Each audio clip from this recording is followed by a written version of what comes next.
Amis de la vérité biblique, soyez les bienvenus sur la chaîne Le Bouclier de la foi.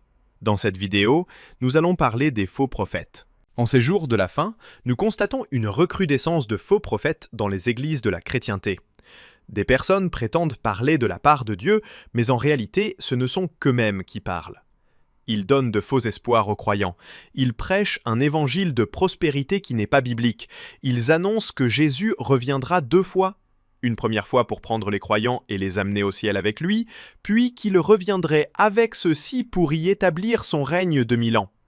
D'autres proclament que si tu as été sauvé un jour, tu le seras pour toujours, et cela peu importe comment tu te conduis.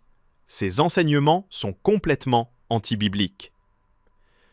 Certaines personnes pensent que ces faux prophètes se révéleront seulement à la fin des temps.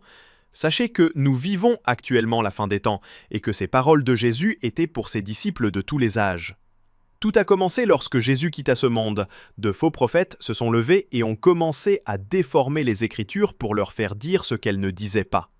L'apôtre Paul, dans sa première lettre à Timothée, chapitre 6, versets 3 à 10, met en garde les croyants contre ces faux enseignements. De faux enseignements similaires sont encore prêchés dans les églises de la chrétienté aujourd'hui. Avant de poursuivre, on va définir ce qu'est un prophète. Un prophète n'est pas une personne qui prédit forcément l'avenir. Un prophète est une personne qui parle ou qui prétend parler de la part de Dieu. Voilà pourquoi il est difficile de les démasquer et facile d'être séduit par leurs enseignements, parce qu'ils prétendent parler de la part de Dieu, mais en réalité, ce n'est pas le cas. Je vous donne quelques points qui, je l'espère, vous aideront à discerner les faux enseignements des faux prophètes pour ne pas vous laisser tromper. Tout d'abord, les faux prophètes ont tendance à se mettre en avant et à chercher à être adorés ou vénérés, plutôt qu'à diriger l'adoration vers Dieu. Que lit-on en Proverbes chapitre 27 verset 2 ? Que ce ne soit pas ta bouche, mais celle d'un autre, qui dise du bien de toi, pas tes lèvres, mais celles d'autres personnes.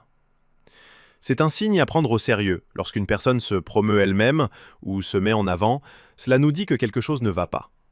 Un autre indice est que les faux prophètes enseignent des doctrines qui sont en contradiction directe avec les enseignements bibliques fondamentaux. Par exemple, l'évangile de prospérité, l'amour inconditionnel et la doctrine « sauver un jour, toujours sauvé ». Ce sont des cas d'enseignement qui sont en contradiction avec les Écritures. Et je n'insisterai pas sur l'immortalité de l'âme, les tourments éternels et autres mensonges sataniques. Une autre chose qui caractérise les faux prophètes est l'avidité. Ils peuvent utiliser leur notoriété pour gagner de l'argent, du pouvoir ou d'autres avantages matériels. Ainsi, nous pouvons aussi les reconnaître par ce fait. Pour conclure, disons que ces quelques signes nous aident à identifier un faux prophète et éviter d'être trompés par son enseignement.